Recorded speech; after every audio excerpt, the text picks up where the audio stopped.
another common one that I've heard over the years, which is if I'm not sore after I work out, I didn't work hard enough.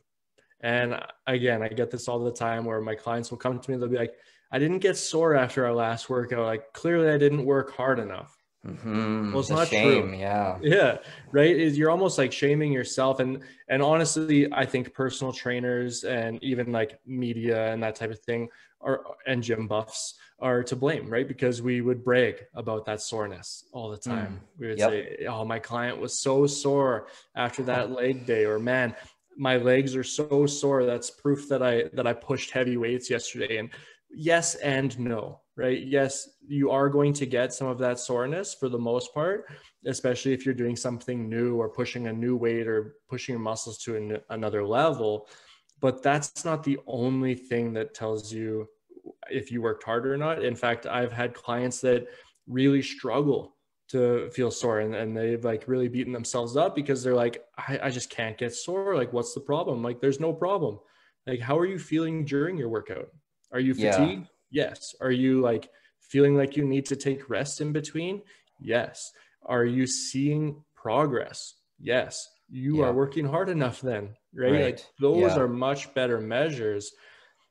And the other thing is I think there's a misconception with lactic acid that like this lactic acid in your muscle, the amount of lactic acid that you have in your muscle is the amount of soreness that you have. And that's also something that's a misconception, which is a little bit of a sidebar, but almost just an interesting note for some people is lactic acid is actually what comes into your muscle to help your muscle push harder, right? And it's when your body then goes to clear everything out, it's actually byproducts that create some of that soreness and not the lactic acid itself. So Yeah. that, yeah, go ahead. And I think to a certain degree, it's injury. It's micro tearing of the muscle tissue itself that's causing that soreness the next day. Yeah, and inflammation, right? Yeah. Yeah. Yeah. It's that you went too hard and you tore your muscles. Yeah, Yeah, okay, that's being essentially. harsh. You didn't it's not, I'm not saying that that you strained your tendons and muscles. It could be, but it's really, yeah, it's micro tearing of the muscle fibers. And to a certain degree, we do want a little bit of that because then the body does rebuild. And that's one of the ways that you do get bigger and stronger. But you don't want to be like sore for 2, 3, 4 days after your workout, which I think if most of us that have gone into a gym, especially after a break, we've all done that. I've done that many times. I'm probably going to do it again as soon as gyms open up again, because it's easy to do.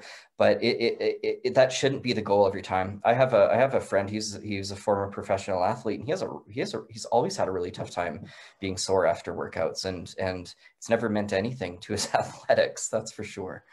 Um, so yeah, just be careful. It's really easy to overdo it, especially at the beginning. And just think of your poor body trying to heal and trying to get better.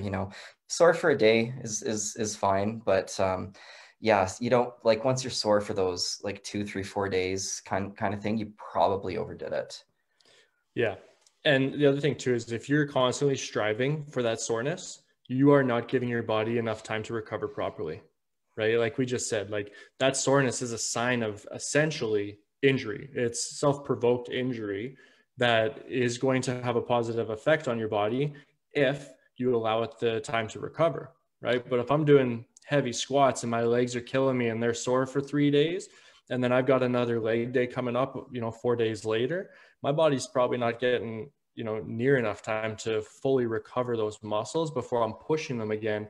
And then if you think you're going to get the gains that you want to get from that, you're not. You're actually going to be taking away from those muscle gains, that lean muscle mass development. Yeah. Yeah, it's typically about frequency too. And I could put it to everyone this way. Would you rather see yourself do one huge resistance training workout, let's say once a week or once every 2 weeks, and you're just recovering for the rest of the time? Or do you want to do 4 to 5 times a week of doing body weight exercises and high intensity workouts? Like, which do you think is going to make you even stronger, not just more fit, but even stronger? And it's always going to be the frequency. it's always going to be the frequency. It's not about volume of those workouts in and of themselves. It's more about maintaining that habit and being frequent for a longer period of time. So if you're working out 3 or 4 times a week for 2 years, that's going to be so much more beneficial than doing these huge resistant workouts once a week and then just recovering in between. That's not going to do you that much good. It's that frequency. Yeah. Yeah, Yeah. absolutely. And you can only do the frequency if you're not sore all the time. Yeah. Yeah. You got to have that balance of, again, it's that gray area of like, it's not like you got to work so hard and it's not, you need all the recovery. You need a good balance of both. And you need a good program that allows for the right frequency with the right timing that allows for the right amount of recovery. Right. Yep. I would venture to also say your workout, it can't be that intimidating and it can't be that tough because that's going to get into your mind as well. And then you're going to, every time you think about your workout, it's going to be something negative. It's going to be an eye roll. It's going to be a big deep breath. It's going to be like, oh, that I used to run multiple 10K runs in a week. And I got to the point where every time I just thought about running, I would roll my eyes and just think, oh, it's an hour straight. It's agony. I can't do it. And now my runs are like 4 kilometers, 5 kilometers. They're so much more enjoyable. Yeah. So just also if you are in a position where you're finding it difficult to exercise frequently, it might be worthwhile just looking at your routine and maybe even toning it down a little bit so you can increase the frequency throughout the week. Yeah. And especially if you're somebody who's just starting to work out, if you're striving to get sore from your workouts, you are going to have a hard time enjoying that process early on and long term.